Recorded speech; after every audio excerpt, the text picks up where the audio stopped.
Hello, and welcome to The Diverse Bookshelf with me, Samia Aziz. On this show, I interview incredible authors doing a deep dive into important themes and issues while talking all things books. I'm really honoured to be hosting a poet and spoken word artist on the show for the first time today. Sophia Thakur is an inspirational young woman delivering poetry that is beautiful, packs a punch, and is so much needed today. Her words appeal to our deepest sense of selves as she explores love, family, identity, politics, friendship, and so much more. She gives me the boost I need to allow myself to feel, follow my passions, and to lean into joy. I'm so glad she's my guest today. Sophia Thakur won her first poetry award at 18, and since then she has performed at Glastonbury, Stylist Remarkable Women Awards, international conferences, and given multiple TED Talks. She's a youth ambassador for the betterment of young Black girls and has worked with charities including Cancer Research UK and with brands such as MTV, Samsung, and Nike. Sophia also worked with Walker Books in 2017 to create a piece of poetry inspired by The Hate You Give by Angie Thomas, called Poetry for the Andem. Sophia combines words with fashion, sport, music, and social responsibility to push the traditional boundaries of poetry. In 2019, she published her first collection of poems, Somebody Give This Heart a Pen, to great critical acclaim. Her second poetry collection, Wearing My Mother's Heart, was published at the end of 2022 and takes us on an emotionally charged journey through the past lives of women and considers what it means to be a woman in today's society. Hi, Sophia. Thanks so much for joining me on the Diverse Bookshelf podcast today. I'm absolutely thrilled to have you on, and I can't wait to talk about your writing and more about you. Thank you. Thank you so much for having me. Like any writer, I can't wait to talk about my writing. Your latest poetry collection is called Wearing My Mother's Heart, and I absolutely love the title. You've had another poetry collection published before that as well, and you're a spoken word artist, so you write a lot of poetry. Can you tell us a little bit about your journey into writing and how you've ended up with publishing Wearing My Mother's Heart? Yeah, so I've been writing for as long as I can remember. I remember writing in my diary when I was really young, maybe from the age of like 13, 14, kind of turning that into poems. Um, I don't know what it was in particular that kind of triggered me to first write, but I do remember they had a poetry competition in school, Hmm. and I think it was just after we had learned about the civil rights movement. So I was this teenager with all of this new information that I didn't like one bit, and I had no tact, but a lot of like passion towards what I was angry about. So I wrote this really strong worded poem, and I remember reading it to my mum, and she was like, "You definitely can't perform that in your school." It wasn't like the SOAS of schools, so and she was like, "Definitely not." And then I did it anyway, and I won the competition. And then I think from that point, maybe we all realized actually, maybe there is space for the truth. Hmm. There is space for that, and I think from that point, I've just kind of carried on. I discovered Def Jam poetry, and that's more performance poetry, which is where I started and where what I that's my main thing. To be fair, books kind of accidentally happen. Hmm. But I think performing poetry, you can put on an event and people can come if they're into spoken word, or people can stumble upon you if you're booked for a show. But I Hmm. think a book kind of broadens your market a lot more to people that actually just like poetry. So that's kind of how I made that transition accidentally on purpose, mostly accidentally though. Yeah, and your poems are so I want to use the right words. Like they're full of emotion. They're so powerful. They tell a story. They are often about something important. You write a lot about politics. You write about identity, love, family, friendships, mental health. Like you write about so many important things, and I feel like so many things that are probably like festering away within you, and poetry is giving you a space to talk about those things. But what is your writing process like? Do you know what it changes so often? Like today I'm having a writing day, so I woke up, I spent some time with God, I went downstairs, I read some poems, I read a book, and then I wrote I wrote kind of like a free write. And I'm hoping that by the time I come off this podcast, I'll be in a good writing space. Mm. But I tend to kind of rub the muscle that way by just controlling my morning. Mm. I'm definitely someone who, I've got my WhatsApp picture at the moment is a quote from, let me find this guy's name. And I think actually maybe that's a better answer than the one that I'm giving right now. But he said, the object isn't to make art, it's to be in that wonderful state which makes art inevitable. Mm. And I think that's very much me. Like I do, if I'm in the right environment, if I've set the day up, then writing's definitely inevitable. Creating something's definitely inevitable. When it comes to the books that I've done, so the longer books, like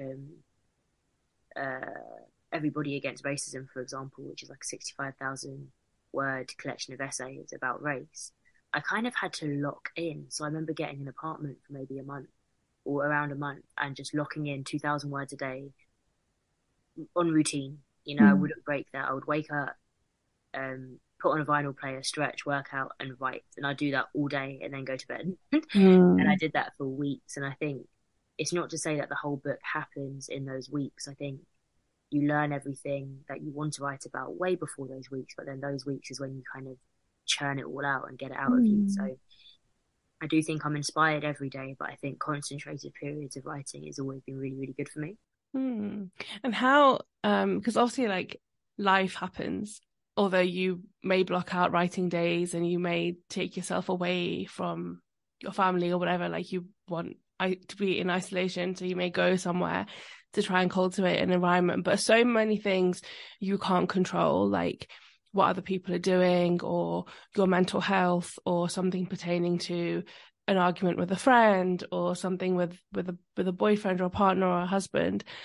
How do you find like your mental health and those things influence your creativity?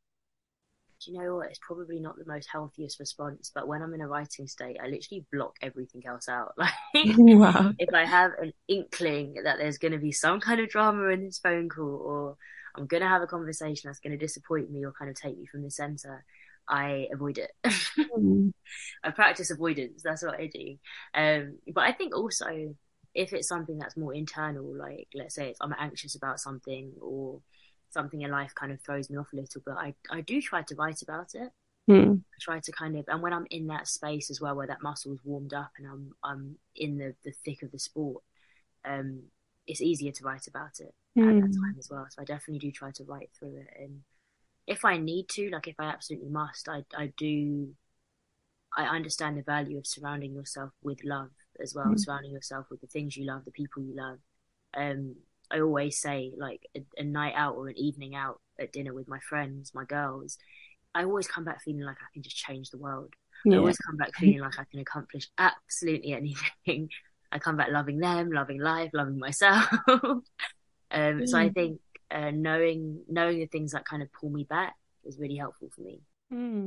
Oh, that's so nice. I mean, and I think like, I mean, you called it avoidance, and like probably not a healthy way to do it, but it's a type of discipline, isn't it? And that takes strength, and that takes kind of you being very disciplined and putting these things in place, because you essentially have work to do. You have things that you need to do.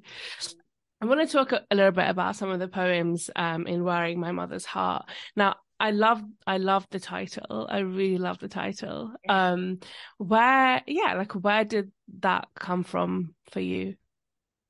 My mum is someone who, no matter who meets her, when they meet her, if it was 10 years ago, if it was 10 days ago, or 10 minutes ago, they always leave with a very similar impression that she just leads with so much love.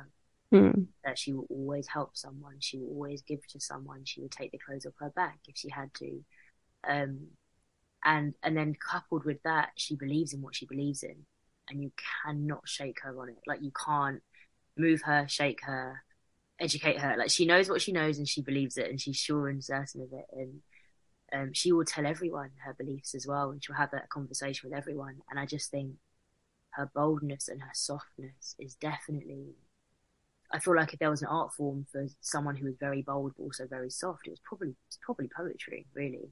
You write it and you read it, which is extremely passive, but then it can be a whole punch. A poem can be such a punch. And I remember reading something from someone and they said you can be fragile, like a flower, and also like a bomb. Mm. And I think my mum's a very good example of that. And I just growing into the woman that I want to be so saturated with love that it just oozes off me. But then I also want to believe in what I believe in so boldly enough and confidently enough that I can still deliver that message. Mm. So that's kind of how the name came about. I just thought I want to wear a heart very similar to hers. Yeah, that's really beautiful. And the collection of poetry is sort of you exploring the lives of your mother and your grandmothers and understanding a little bit more where you come from, and you talk about growing up. Yeah, and it's just it's really, really, really stunning. And one of the things that you start off writing about is this idea that, like, for your mother and for your grandmothers, that bravery was never a choice. Yeah. It's a line, actually. You write exactly those words, and I like that resonated with me so much, because I work in the charity sector and I see so many women, and also like women in my own lives, go through impossible situations, having to leave their homes, losing loved ones, witnessing destruction, and they just go through it. They move from one day to the next, and for them it's not bravery, it's about survival. They don't have a choice. So I felt like it was really, really eloquently written in your book, but I wondered if you could just reflect on that a little bit. Yeah, I think I love the way that you've described that as well. I think that you acclimatize to your situation, right? And I think of myself now at 26, and I think of my mum at 26, and she, I think, had two of us already. I think she'd already had a bunch of kids, like she was married, doing like family life. And the thought of it now, like if someone said that I was like a wife and a family, I'd be shocked. But I also know that, knowing that she could do that around 21, you do just jump into your situation.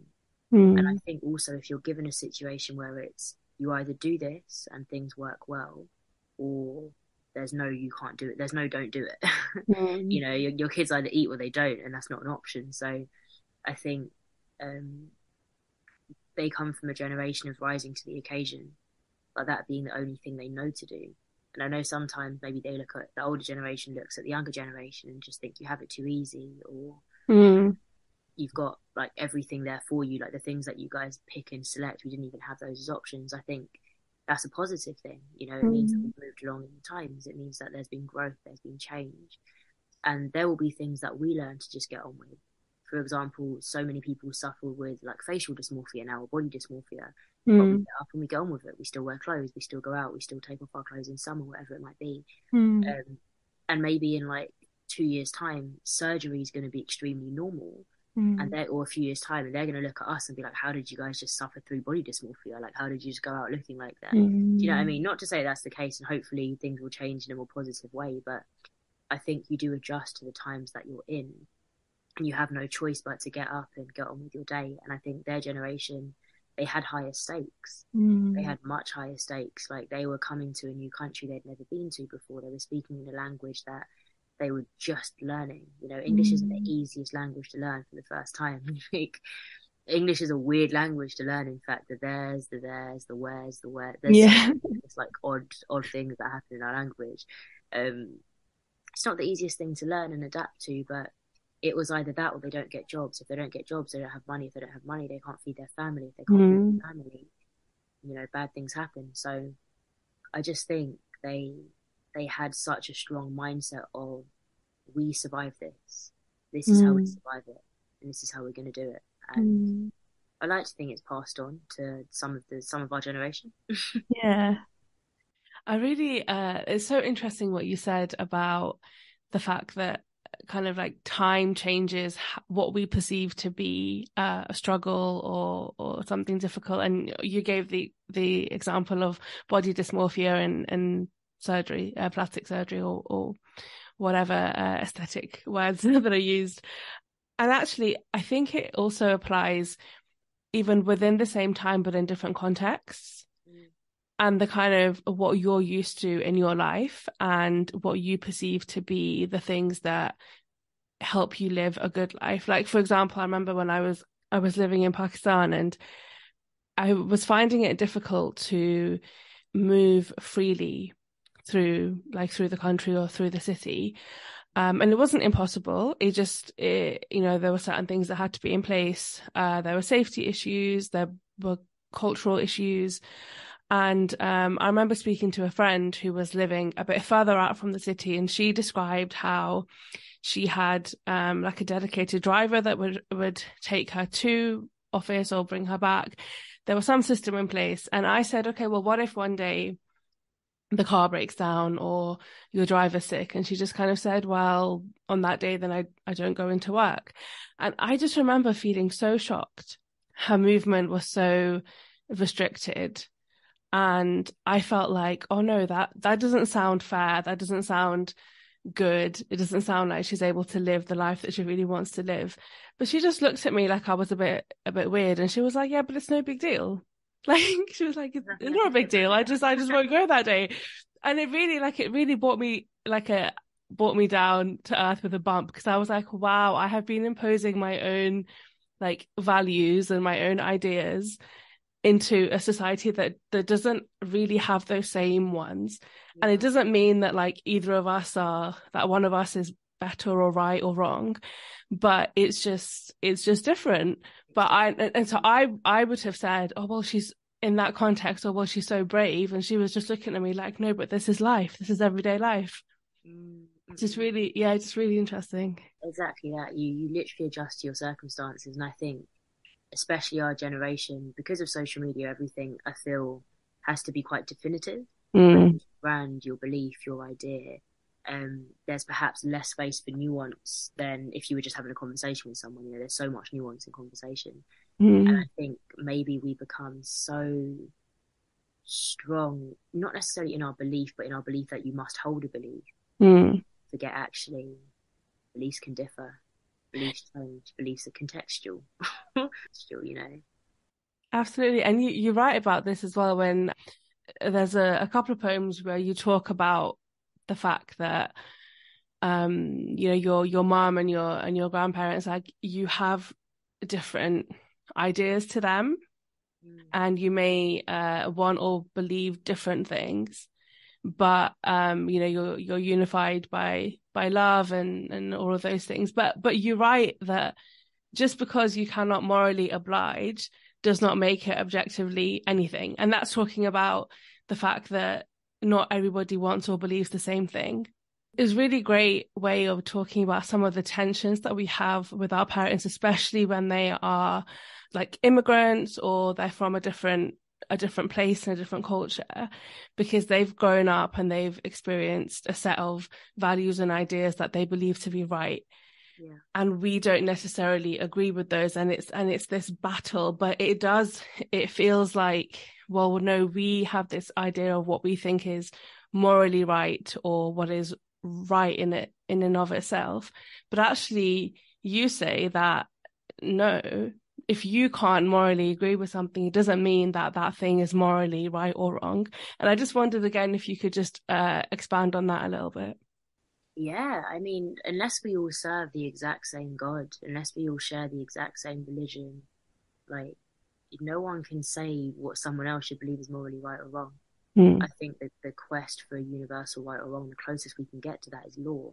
Even then, the law in London and the law in Pakistan, for example, is very different. The law where I'm from, in the countries I'm from, and the laws in London, extremely different, you know. And I just think, I believe that the more we kind of tell our stories, I always say, like, I die on the lie of storytelling, because I just think you can talk down walls, you can talk down differences. It doesn't necessarily mean those differences disappear, but hopefully there will be a bit more compassion for nuance. Hopefully there will be a bit more compassion for opposing views. And if there's one thing I've learned as well, like, different views doesn't necessarily mean opposing views. You know, it just means they're different. And take something like, you've got a hijab on, for example, and let's say you're in the West, in London, in the more new school way of thinking, there's this idea that, oh, if a woman covers her head, she does it because she's oppressed. She does it because she doesn't have a choice over her body. She does it because of these reasons. But then if you can speak to most Muslim women, or maybe not most, but you can speak to a lot of Muslim women who will turn around and say, actually, I love the idea of being sacred. I love the idea of covering up for just my husband, covering up for anyone except my husband. I love the idea of this being how I stay celibate from the world, for example. And it doesn't, the person who believes in the opposite thing, it doesn't make them right, and it doesn't make you wrong. Do you know what I mean? Like, there is no universal right or wrong when it comes to personal choice. Now, if you're in the same religion, for example, if, let's say, I'm a Christian, let's say we're having a conversation with another Christian about murder, for example, we can say that there is a moral, ethic, universal right or wrong because we both adhere to the same law, you know. And if you're having a conversation with someone who practices the exact same faith as you, there can be a right or wrong because you adhere to the same law. There's no universal law, you know. There's nothing to say that this should be the case for absolutely everyone. We can have suggestions, you know. I can suggest that I think actually if we put love at the forefront of the decisions we make, maybe that should be a good universal law. Maybe if we don't murder, that should be a good universal law. But then even then, what happens to honor killings? What happens to war? You know, every country, every law, they say murder is wrong, but no one says war is wrong, you know. So I just think in trying to find a universal moral right or wrong, we can silence the beauty that is different. You can silence the beauty that is diversity, but also you can silence people's traditions, cultures, religions, and that's not a fair thing to do. I think what we should strive to do is have a universal language of respect, a universal language of compassion, a universal language of wanting to comprehend and understand. And I think if we can strive to do that, maybe then we can have those conversations from a more healthier place. Because maybe there should be a universal law against murdering kids, for example. Maybe there should be a universal law against child sacrifice. Maybe there should be a universal law against FGM. But until we can have those conversations and understand the cultural context of why people have these right and wrongs that differ from each other, we're never going to get closer to having that conversation. So I think we should strive first for universal respect, and then maybe from there we can find some kind of universal law. But I don't think we can obligate each other to them just yet. Yeah, wow, that was so interesting. And I think you're definitely right, because although I have to say, even within religion, and I don't know too much about sort of different schools of thought or whatever within the Christian faith, but I know like in Islam you have different schools of thoughts, and then you have scholars that bring different interpretations to certain things. And even then, so even within the same religion, there are going to be disagreements on law. And that again is about diversity, isn't it? It's about, although we may be all Muslim or all Christian or whatever it is, even within these groups that believe in the same God or the same lawmaker, there's still diversity, and there's still space for interpretation and change and things being influenced by context as well.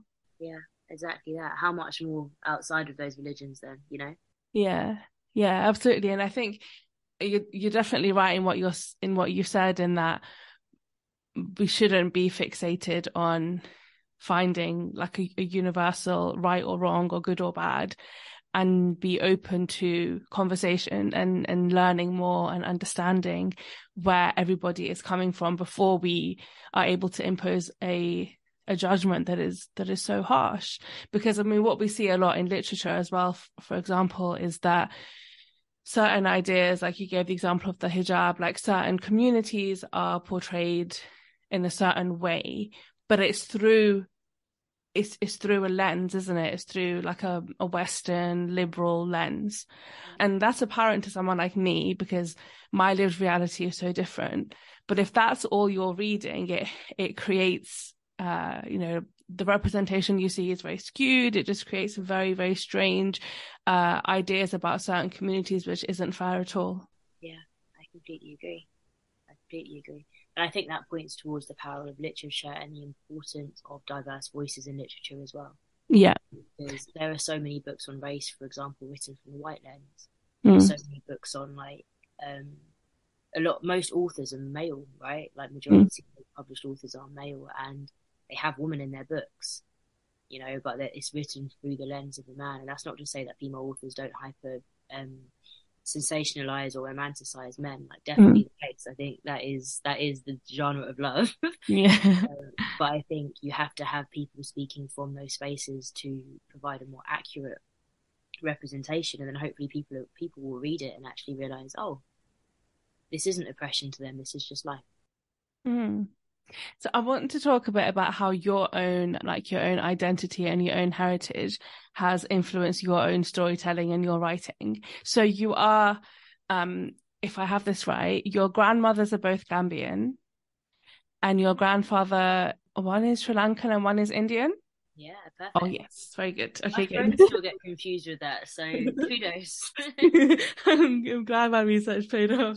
And obviously, like that's really mixed. It sounds like, I mean, I hate to use the word, but like a really rich culture, and I don't mean that to come across condescending at all. But I want to know, how does your heritage, your identity, your background, because it must have impacted also your concept of home and belonging. Does that feed into your storytelling and your writing? Do you know what? I think someone said it the other day, and I never get asked about being mixed race. I've done so many interviews in my tender age at 26. Do you know, I keep saying 26 is my birthday at the end of the month, and I'm just trying to hold on Oh, as long as possible. Um, but I think someone asked me, it was the first time ever being asked about being mixed race, and we were speaking about what some of the positives we think come from being mixed race, and one thing that she kind of unpicked was maybe it makes you more curious. Maybe because you have family on both sides, you can't just sit inside who you are and say, this is all of me. I'm Gambian, so I don't need to question anything. I think because I have these two mixes in me, I have a natural curiosity to understand, okay, what comes from here? What comes from here? What comes from here? Mm-hmm. And I think curiosity is like the bedrock of good storytelling, I reckon. So I think it's definitely made me more curious. And I think in all of my cultures as well, the Sri Lankan side, the Indian side, the Gambian side, storytelling is such an integral part of these cultures and communities. Like, the other day, my mum got a book from her grand auntie in Sri Lanka, and she's basically written out the book probably like this thick, and she's written out the lineage of our whole family. And the family, and the family's full of writers, doctors, storytellers in some way. And it's the same thing on my dad's side. My dad's father, the Indian side, was a writer. His mum writes a lot as well. And so I think on all sides, writing is a big part of it. And even Gambian. So I know in what's it most similar to? I know in Southeast Asia they have the sitar. That's kind of like a similar instrument in Gambia called the kora, which is like a wooden guitar, and it has like two sets of strings, like adjacent, parallel to each other. Parallel, yeah. And then you kind of play it. You play it like you're playing a fiddle, basically. But it sounds like just like the sitar, but it was an instrument that used to be used by griots in Gambia. And griots were traditional storytellers that used to take stories from different places and travel around West Africa telling these stories. And I don't necessarily come from the griot family, but I come from this lineage of people that just told stories. So I think that's definitely filtered straight through into me. Wow. And do you ever find that the different parts of your identity, because you also obviously you were born and brought up in the UK, I think you live in London, and so like, do you find the different parts of your identity ever clash, headbutting each other? Yeah, mate, yeah. Do you know what? Being completely honest, I think there's a history of like Indians not liking Africans, and Africans not being too fond of Indians, and that's just always been the case. I think even like as far as when I think of my grandmother's relationships, they weren't smiled upon by either sides of the family, So I think down to the inception of my makeup, they didn't really get along. But I think it's funny because both cultures are led by religion. Both cultures have food at the center of religion, at the center of like everything. Like everything is just food. Always meeting up, it's food. prayer, it's food, Mm. baptism, food, wedding, food. Like food is just like food is everything is just food in all of the cultures. So I definitely think that we lean more into the similarities than the differences, or we try to lean more into the similarities than the differences. Um, I think if anything for me, I'm definitely still on a journey of trying to coincide and consolidate dual heritage. Coincide, yeah, consolidate dual heritage. I'm definitely still trying to work out how I navigate that and how I feel inside. Because I remember I joined like an Asian women's writing collective. Um, we called ourselves Desi something, I can't remember. And we went away for a weekend to Hastings to do some writing, and I was around writers. Once we had those similarities, and then Southeast Asian women, and it was the first time that I could actually attribute certain traits of mine, certain tendencies of mine, certain habits of mine to the Southeast Asian side. And I'd never really had a mirror up against myself like that. And I think, again, I think that points back to the importance of literature. You know, how often do we read books to feel, and we feel seen by a character? We feel seen by a narrative, and there's something so comforting and there's something so grounding about those moments. I remember being sat with these women and just thinking, wow, like these are traits that I would, one, either not think about, or two, just attribute to me, not necessarily to a culture, but to know that that comes from something that pre-existed me. It's really grounding, like really, really grounding. And it's definitely something I want to continue to explore as I age and create space for that side of me. I think from the moment you're mixed race and you have Afro hair, black is what you are. In the outside world, like that is exactly what it is. So I think I've definitely kind of worked out that side of things, but I definitely do want to make more space in my life and in my day and in myself to open to where from in me kind of thing, like where else in me is from a different place that I haven't yet explored. Yeah, and it sounds like something that you could be exploring for the rest of your life and will probably change if you were to have children later on in life yourself, depending on where your partner is from and then what their mixed heritage, what that's like. And I think it will be something that you continue to explore. And it sounds like it's really, I mean, you've spoken about it so beautifully, but I can imagine that it's not always easy as well. It's not difficult, but I haven't like gone out of my way to explore things properly. Yeah.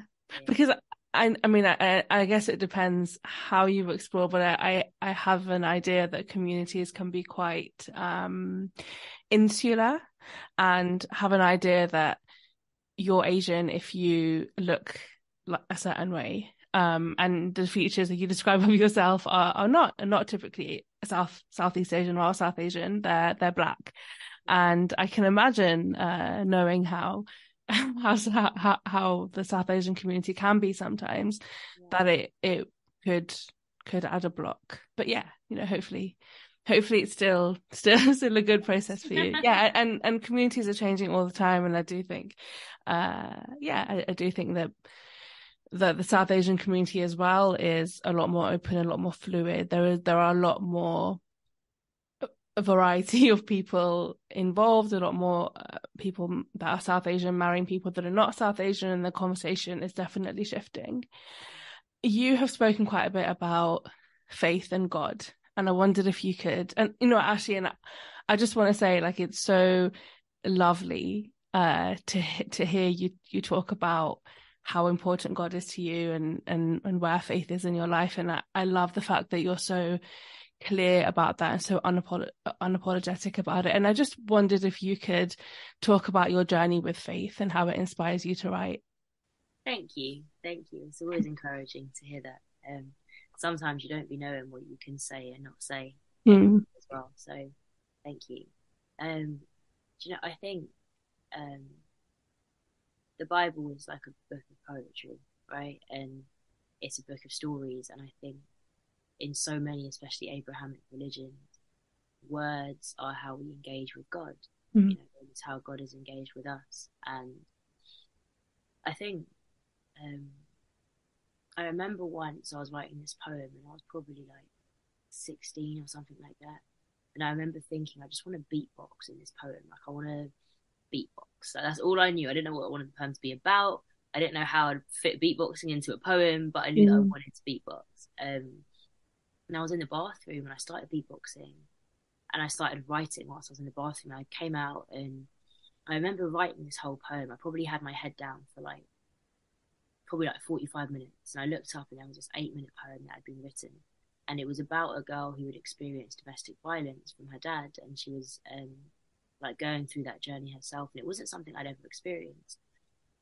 I think maybe at the time I was working with people who had experienced it or something like that. But it was something, I don't know, or maybe I'd heard a story quite recently about domestic violence. And it all just came out. And I remember coming up from my page and taking this deep breath and reading it back and just thinking, where on earth did that come from? I was speaking in first person. I just remember thinking, where did that come from?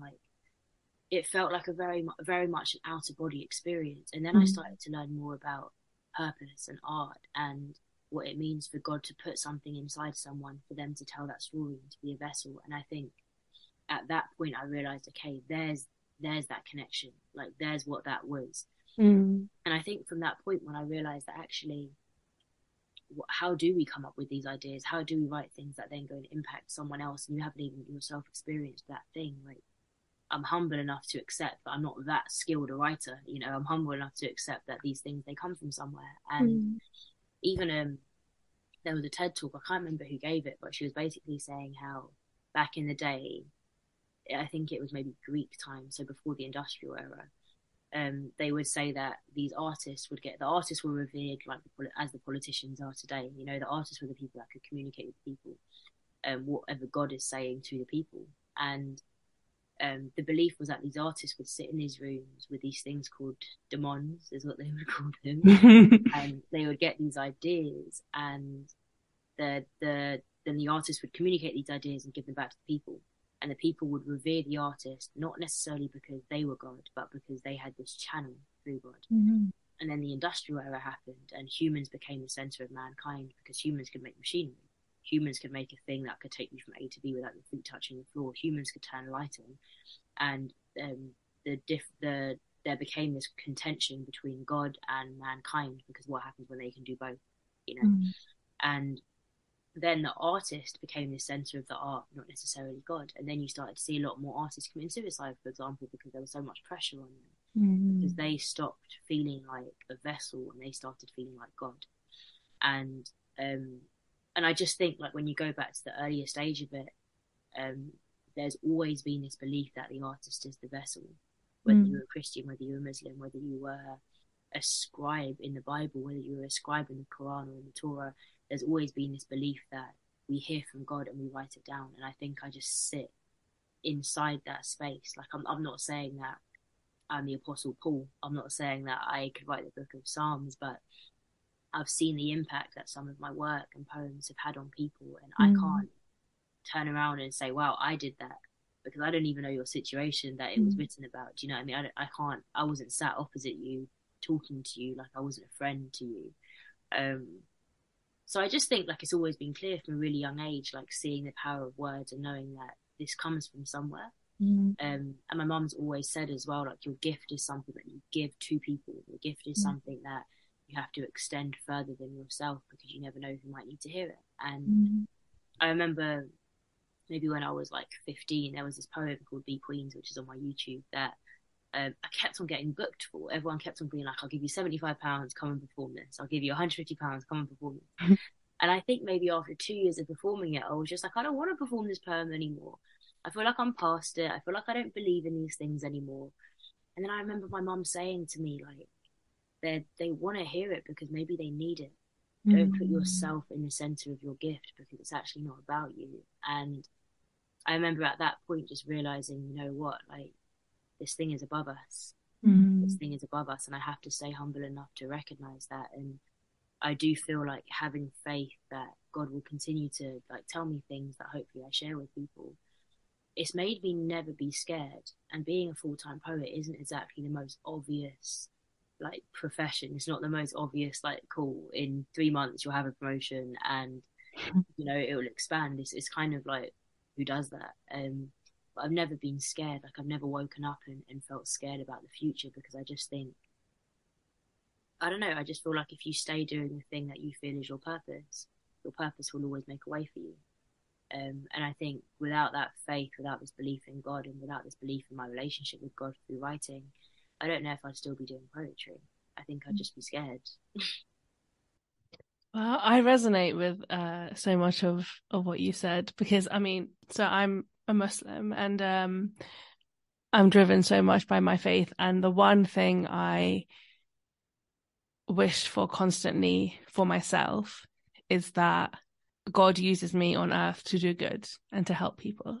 And that's how I think I've landed up working in the charity sector, and I'm still in the charity sector. And I, could have gone into investment banking or corporate law or something like that had I chosen that path, but never felt like it was what was my calling. What God would have wanted for me. And, that has an impact on how much money I earn, or like my career possibilities, and, where I can end up. But like you, I'm not scared. I'm not worried about that. I'm not frightened. I believe that like all our income and our food, that it's written and it's preordained by God. And my sister-in-law, actually, my husband's sister, she says, whenever we talk about anything related to money problems or income or whatever, she always says that God makes sure that even the smallest ant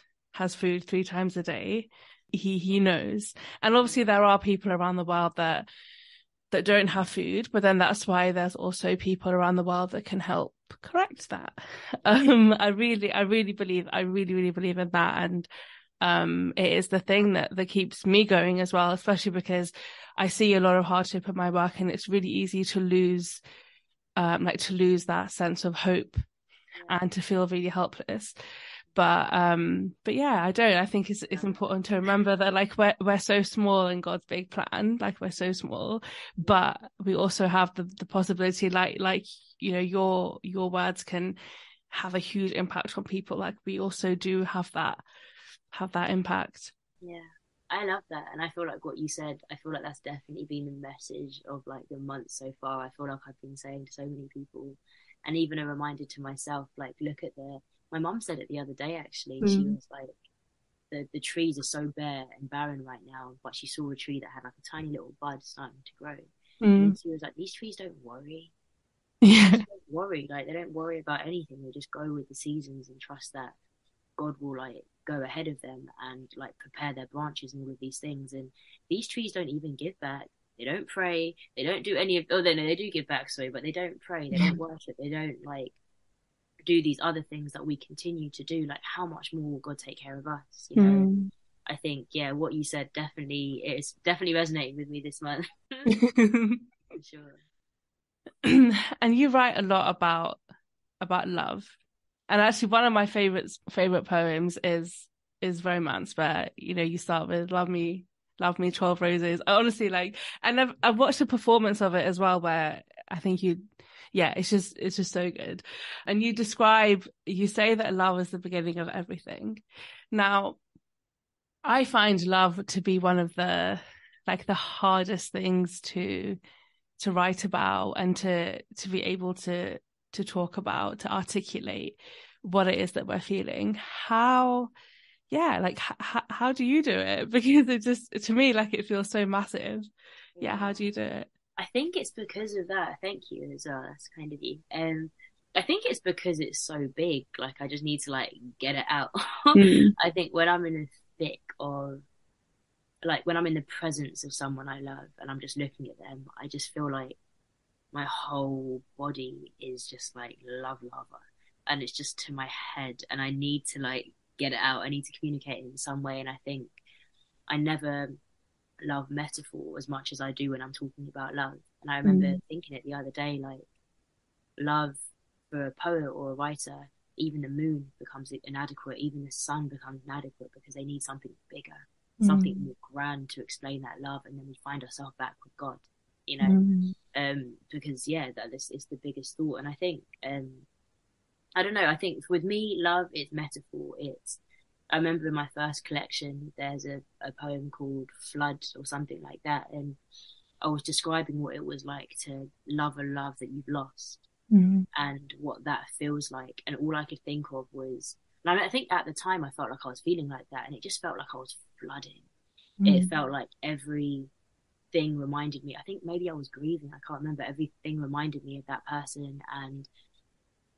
And that was the only way I could describe it, like flooding. And I think once I got into that metaphor, I could write about tsunamis. I could write about, I wish I could build a dam for this thing. Mm. I wish that I had a lifeboat, and it creates its own metaphor. So I think um, likening the feeling to a thing that we can otherwise feel.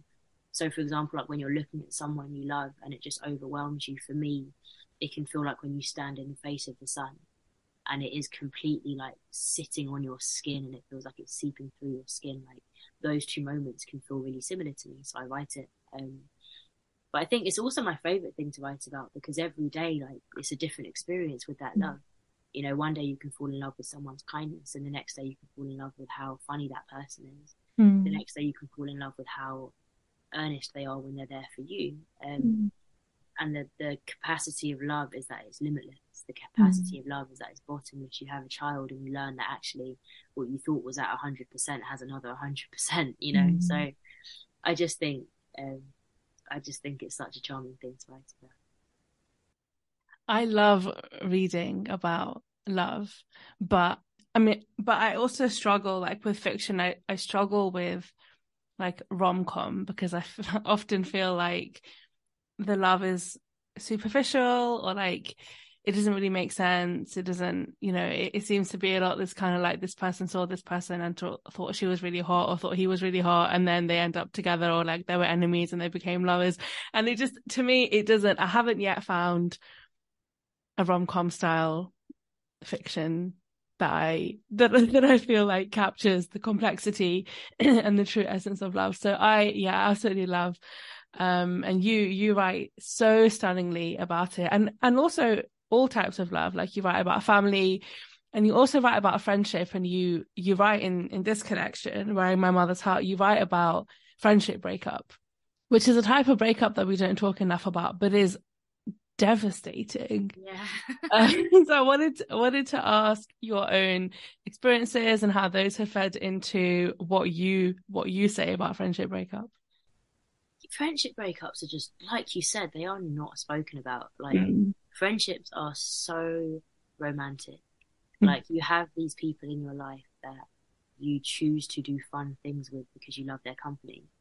Sometimes you don't even get that in a like marriage. Do you know what I It's mean? Right? true. So, and you grow with these people, like they bear witness to every single stage of you, and choose to support you at every stage, and choose to love you, and choose to protect you at every stage. And I don't get why we don't talk about this kind of relationship enough, because friendships, 50% of marriages end up in divorce. 50% of friendships don't. Mm. You know, like most friendships, you might have them from school and they last forever. You know, like what kind of relationship? It's such a magical relationship. So when that thing breaks down, like you said, it can be so devastating, because it's this person that I didn't love because they're hot. I didn't love because we look good standing next to each other. I didn't love because our families arranged it. I loved because I loved who they were. I Mm. loved because I loved who I was in their company. And suddenly, for whatever reason, which in the grand scheme of things never seems grand enough, Mm. they're no longer in our life. And I remember maybe like 2 years ago, my best friend and I had a fallout, and we've been like neighbors forever. Like we lived together. We lived like next door to each other when we were like 2 years old, and then we all moved apart. And then by sheer God and chance, we moved back together again like 10 years later to be on Oh, living wow. in the next row to each other. Yeah, literally. So we've been integral parts of each other's life forever. And then we had this like fallout over God knows what. And I just remember feeling so sad, because I just remember thinking, I didn't realize how big a part in my life she played until she was no longer there. And I think I Mm. felt all of that out in the absence. And it's like the poem says, like, where have you gone with my laughter? You know, where have you gone with my joy? Where have you gone with my secrets? Like, what was it that we argued about that could be deep enough to break 20 plus years of friendship, you know? Mm. And it's funny because when we did like come back together and have our conversation, we realized that maybe the last few months of not speaking, we needed that for growth because we had lived inside each other's pockets. So much of my confidence existed in her, so much of her self-esteem existed in me. But we needed those months to develop. She moved country, I learned to drive, I got my first car, she got a boyfriend. Like, so many things happened that maybe we wouldn't have felt so pushed to the brink to make those changes if we had kind of stayed in our safety nets of each other. And then we've come together and we have a more mature relationship. We have a relationship that maybe best suits being an adult. And I think we had to have that. Things have to break to grow, right? Flowers and people. And I think it broke a bit and we both grew, and now we know how to exist as separate entities but still have that air of friendship, or that bond of friendship. But I do think it's not spoken about enough, because how do you navigate a friendship breakup? I don't know. I do not have the answer. Like, I'm at the age of like, and my partner says it to me, like, he's 32 and he's gone through those like funny 20s where you're realizing some of your friendships just change, and they just change because you might get to an age where you're getting married and realizing this person doesn't even they're not really supportive of my marriage, or this person's starting a business, they're not really supportive of my business. Like, you learn that you need your friends for different things than just the playground, right? And I think at that point it makes you realize what kind of friends you might want.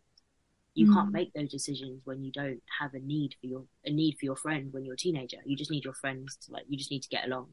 But suddenly you need them for a little bit more, and relationships change at that age. And I definitely think 20s kind of look like that. We're all trying to very messily trying to figure it out, trying to figure out who we want to be, who we want around us when we become that person.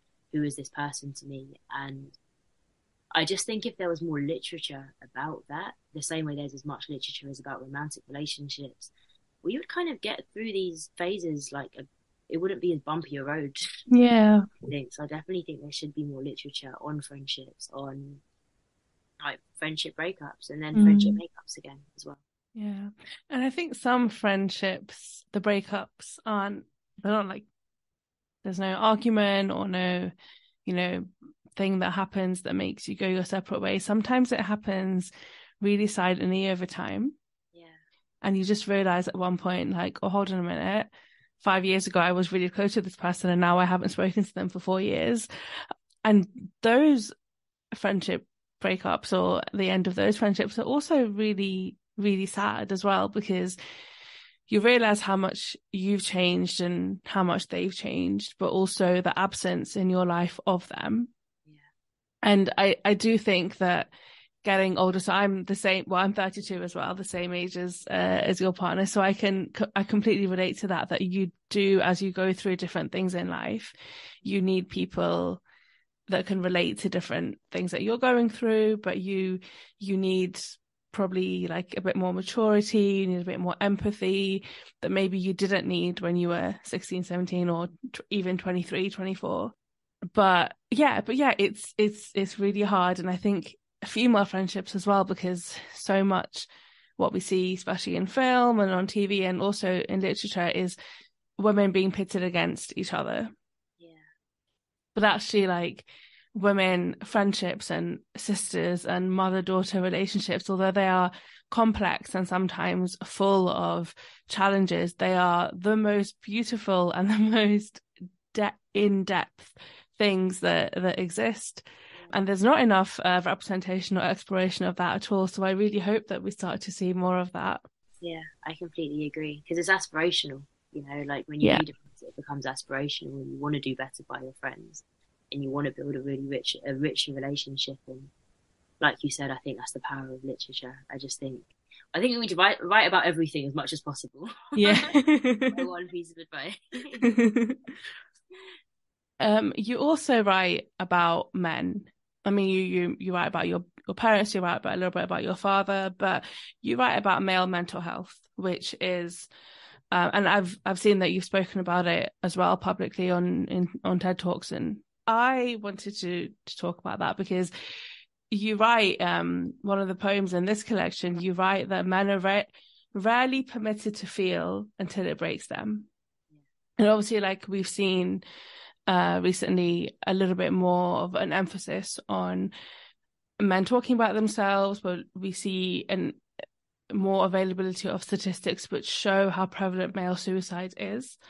But I wanted to talk about why, for you, what is behind some of the poems that you've written about male mental health, and what your thoughts are. Yeah, I think so. My father's half Indian and half Gambian, and in both cultures, I don't know if it's cultural or if it's like time bound. I kind of want to stop saying cultural, because we're still part of the same culture now, and men are just speaking more. I think maybe it's time bound, and it just wasn't a time of, if you are feeling these kind of feelings, here's a name for it. If you're feeling these kind of feelings, go and talk to someone.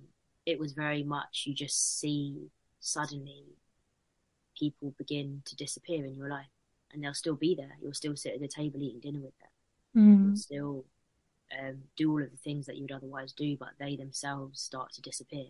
And what disappears with them is their tongue. What disappears with them is their mouth. And I do find that sometimes the more and more you acclimatize your pain to not talking about it, the less and less you want to talk about it. And when you've got such like chaos going on inside your head, but you don't have the language to explain it, you might never do it, you know. And I think that goes back to why it's important to write about it, because writing gives people the language. You know, times when I felt anxious, maybe it has taken reading what the traits of anxiety are to realize, oh, this is what it is, this is what it's called. I can now Google how to remedy that thing. But if you don't have a name for it, that thing can answer to anything. It can answer to drugs, it can answer to people, it can answer to anything, right? And I just think, especially when it comes to men, and I think maybe it's even not more difficult now, but I do think we're in this, I feel like we're kind of seeing the tail end of it, but we were in this like really rife era of women shouting over men. And I do think that, don't get me wrong, female empowerment is necessary, and having more women involved in the discourse is essential. But I think we were shouting over men. I don't think we were striving for equality. I think we were striving for overpowerment. And what that does is it silences a gender that have already been quite silenced. And how do you, if you're in a room of women saying, women's rights, we only need to talk about women's stuff, we've been thinking about men for too long, but you're a man that's been struggling silently for so long, that doesn't make you want to be more vocal. You know, that kind of closes the door. And I remember I was speaking at a men's mental illness event a few years ago, and the guy that ran it said he struggled to get a sponsor to sponsor the event because no one wanted to touch anything to do with males and masculinity, because it was the only things that you could kind of brand associate with was female stuff. And I think two things have to rise at the same time. We can't rise like this. That's still imbalanced, you know? So, and I just think like the pressure that men are under as well, we have ways of discussing female body pressure now. We have ways of discussing female anxiety. We have ways of discussing females that have been done very badly in relationships. We have spaces for that. We have created safe spaces for that. I don't think we have created the same, and I don't think men or women have created a space for men to talk about the pressures they're under, because they have their pressures too. I can't imagine being a man in society where the expectation is that you provide for everyone. I remember once I was dating someone, and we were talking about like what we think about when we're thinking of the future, and his constant thought is providing for him and a family. And at this point, we're not in a relationship or anything like that. And I just thought, I never think about like when I think about career and all of these things, I never think like, cool, I need to set myself up in such a way that I can have a house for 6 kids and earn this much money. Like, it was only literally the other day, my boyfriend sat me down and said, what's your 10-year plan? And I was like, that's a very good question. But I think for them, it's a constant thought and it's a constant pressure. So, and society it's heavy, like it is really, really heavy. And the same comparison that we come against body wise, they come against the same comparison we come against, like from online stuff and influences, they come against it too. But they have a built-in expectation that they are meant to do all of these things, and if you don't do all of these things, you are not desirable, that you won't marry well, that your kids won't have someone to look up to. And these are huge pressures, and these are like crushing pressures as well. You know, and I've seen people that I know and love dearly disappear silently while still being sat there. And I think we need to talk about it more. We need to, as women, learn to be more nourishing to the pressure that they feel. You know, we are moving along in society, and we carry them with us. Do you know what I mean? Like, I think, yeah, I just think we need to improve. I think the discourse needs to improve. I think we need to take accountability as well for some of the pressures that we put on men. There's a joke amongst men that I see quite often that women don't really care about your mental health. They just kind of want what they want out of things. And as much as I disagree with it on a personal level, I see it play out. You know, I see it play out all the time where we are hardwired to be the priority in a male-female relationship. And I don't think maybe we've learned to actually, I don't know, balance out the playing field and ask the same questions that we would expect to be asked by our partner, because the emotional spectrum is not gender bound. You know, the emotional spectrum is felt by everyone, and we have to learn to create a nourishing environment so that we all heal together, you know. I think it's really multi-layered and complicated. And I really hear what you said about how you felt like women have been shouting over men, in the sense that I think some of the approaches for women empowerment and better working conditions or better pay or better spaces for women could have been and should have been done more in collaboration with understanding where men are coming from. Because the way I see it is that so many of the issues that we have are infrastructural, right? They're based on a system of patriarchy, and although it is upheld by men, it is not the result of like the individual men in our lives. This is something that has been building and festering over hundreds and thousands of years, right? It's not something that we can hold the men in our lives accountable for, but it gives us something to understand where they're coming from in certain ways, and how we can understand where certain behaviors come from or certain tendencies come from.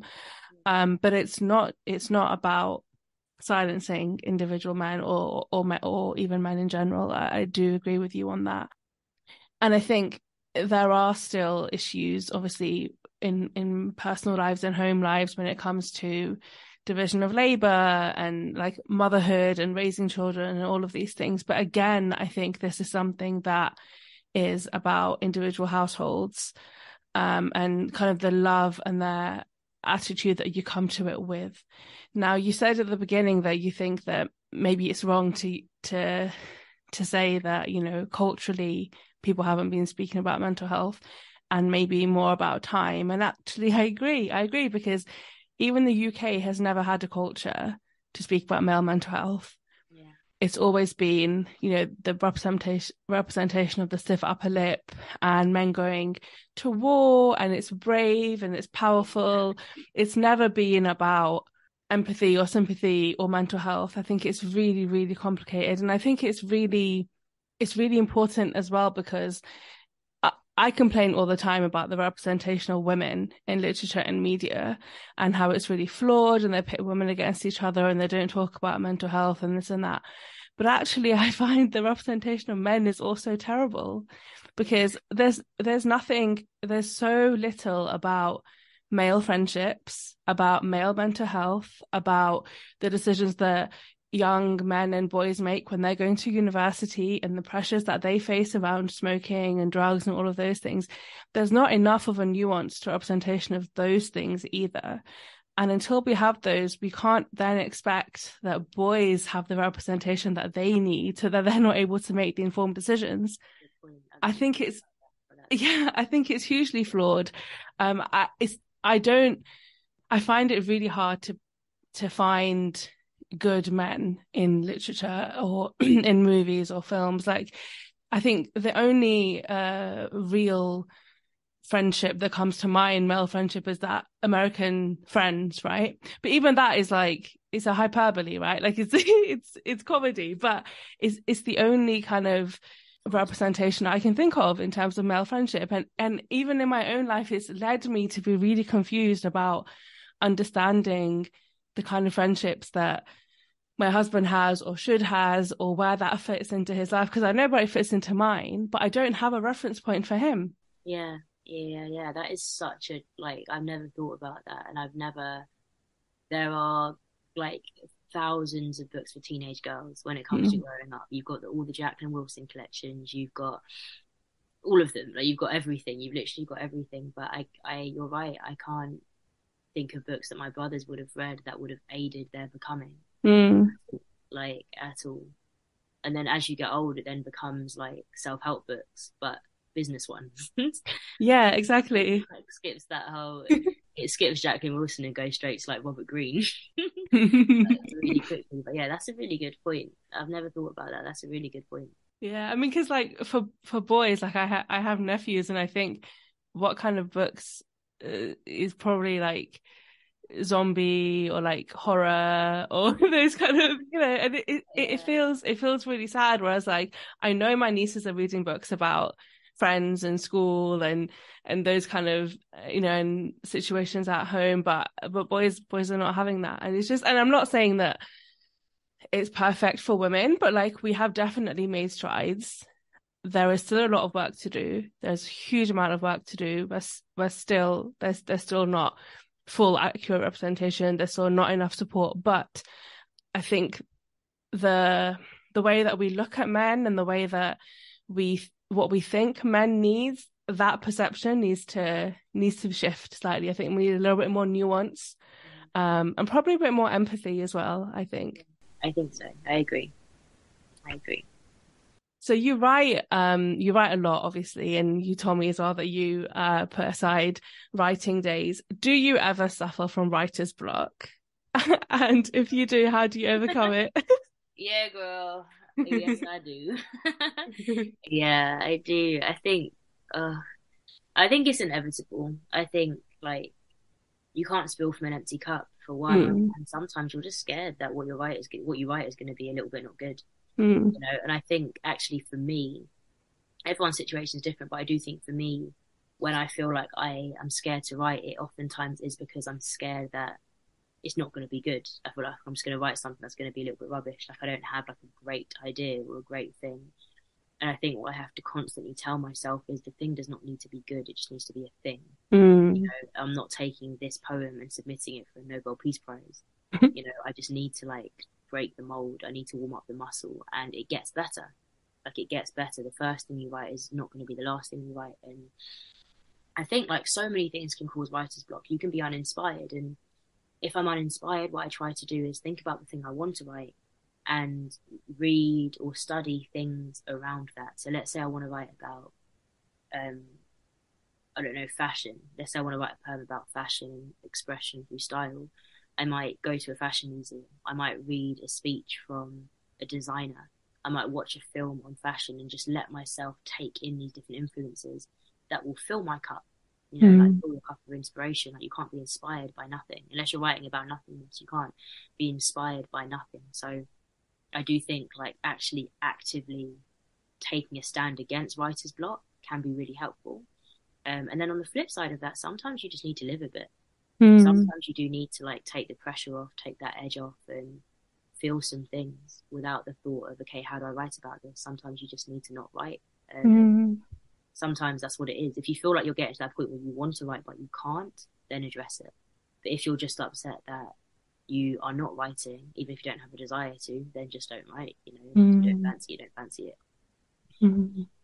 And you have a poem called Purpose, which I have been listening to almost every day for the last few weeks, because I feel like it gives me a boost. Like I love it, and your performance of it as well is so brilliant. But I have one pain point with it, is that, and not with, and that is, so in the poem you talk about kind of this passionate grind and finding or doing things with passion and things that you really care about, and that like this fire within you, like you write so beautifully. But there are so many people that are struggling to pay their bills and have to work purely to get from one day to the other. What do you say, or what would you say to those people who are stuck in a job that they don't hate? That they don't love, they really hate it, and they know that this isn't the thing that they want to do. You know, when they were younger, they dreamt of being an astronaut or being a filmmaker or being a poet, for example. But their circumstances at the moment are so bleak. Obviously, at the moment, we're in a cost of living crisis as well, and all our gas and electricity bills have gone through the roof. What would you say to those kind of people? How can they stay connected and fueled by this desire for doing something with purpose, but also being stuck in this horrible situation where they just need to earn money to put food on the table? Yeah, I mean, I would say there's seasons, right? And I do sometimes when I perform that poem feel a bit not obnoxious, but a bit like everyone in the room is going to be in different situations.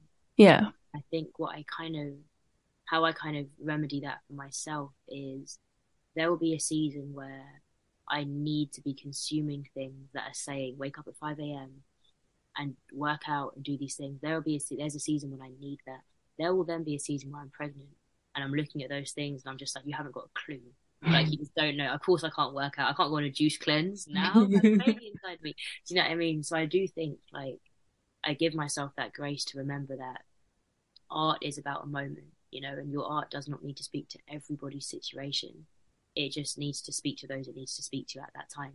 And I think if someone's on the edge of not knowing whether to quit their job or stay in their job or take the plunge and pursue something that they're passionate about, maybe the poem is meant for them at that point in time. If it's someone who suddenly has new mouths to feed and it's a cost of living crisis and they love this thing, but this is the priority, it might not be the case. You know, life is that you cannot always do the thing you want to do. Sometimes you have to do the thing you need to do, right? But I think what I would also say is that there are seasons for everything. And I do also believe that, let's say you are someone with a bunch of kids and you're just making do, you know, like you're literally just making do. The thought of saving this alien. I think sometimes you have to do the difficult thing. Like sometimes you have to do the thing that you might not enjoy for a bit because your bigger purpose is your children. You know, your purpose is not always the thing you're most passionate about. Your purpose is not always the creative thing. Your purpose is not always being a film director. Sometimes your purpose is the mouths you have to feed at the table. You know, and I remember my mum said this to me once where I had this like teenage arrogance about me, and I was just like to her in this moment, and I was just like to her, you love art. Why didn't you pursue art? You should have done the art thing. Like, that was your purpose. Da, da, da, da. And she was like, you guys were young. You were my purpose. Like, you guys have been my greatest joy. You guys have been my greatest exploit. Like, art was not the thing that presented itself as the thing that was going to pay the bills. Do you know what I mean? Like, this is what I had to do, and I don't regret it. I don't resent it. Like, your purpose, I don't believe, is one thing at one given time just because it's the one thing that you're passionate about. I think sometimes it has to change. You know? I remember speaking to my boyfriend about this, and he had a year last year where he decided to put everything on the line and just like try his luck with certain things. And even if his purpose was like producing music, even if his purpose was being an artist, at that year, his purpose and what he had defined it as was like trusting his laurels. I've been using this phrase, I don't even know what it means, but like leaning on his laurels, trusting his gut, trusting his instincts, putting it on the line and hoping it will pay off. God willing, it will pay off, and God willing, it is paying off. So I do think like your purpose changes, and I think we have to give ourselves grace as well. I think that's what I would say to the person you described. I think I'd give myself grace to understand this is a season. It might not be forever, but right now this is what it has to be. Yeah. And God willing, one day the season will change and it can be something else. Yeah, and that's so beautiful, honestly, and so powerful. And I'm glad that you said as well that when you perform the poem, you also feel a bit, because although where I am in my life right now, like purpose, your poem purpose, like it energizes me every time I listen to it because I'm at a certain point. But I think because I interact with so many people who aren't, I often think about obviously how they would react. But the best thing the thing to remember, I think, as well, is we have this idea that maybe we'll start something that we love and then we'll be doing that for the rest of our lives, or like there's this idea of like having a job that you love and being able to do it for forever. But that isn't the way that life works out for so many people, and we change, and as we change, what we see as our passions, they also change. And I loved it. Of course, everything changes all the time, and if this isn't your season for you to be able to follow your passion because you need to focus on other things, then that's okay, and hopefully there will be better seasons. So Sophia, thank you so much for your time today. It has been such an honor talking to you. I would love to carry on, but we've already been talking for a really long time, and I know you have a lot of stuff to do, so thank you so much. No, thank you so much for having me. Thank you. Thank you so much to Sophia for such a moving and insightful conversation. I loved every moment, and I hope you do too. If you enjoy the podcast, please follow the Diverse Bookshelf on your podcast platform of choice and connect with me on social media. I would really appreciate it if you could rate and leave a review, as it helps more people find the podcast.